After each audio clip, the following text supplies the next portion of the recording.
donc il y en aura 6. Merci. Jacques, je te laisse la parole. Merci, Monsieur le Président. Monsieur le Directeur, merci pour votre présentation. Jacques-Marie Lossian, député des Hauts-de-Seine.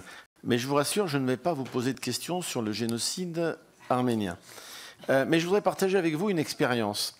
Mes enfants ont étudié la Première Guerre mondiale au collège en 3e, et quelle ne fut pas ma surprise l'année dernière, donc, en étudiant leur livre d'histoire, de m'apercevoir que dans le chapitre consacré à la Première Guerre mondiale, cette guerre n'était officiellement pas terminée.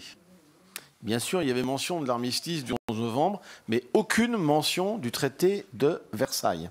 Alors, pour être honnête, il m'a fallu me plonger dans le reste de l'ouvrage pour trouver mention de ce traité.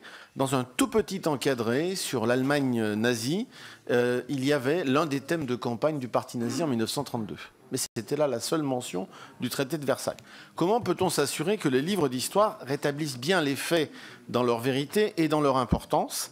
Et en ce qui concerne la célébration, comment comptez-vous célébrer le traité de Versailles de 1919, mettre en lumière ses conséquences, le rôle de ses principaux acteurs, Clémenceau bien sûr, Wilson ou Lloyd George?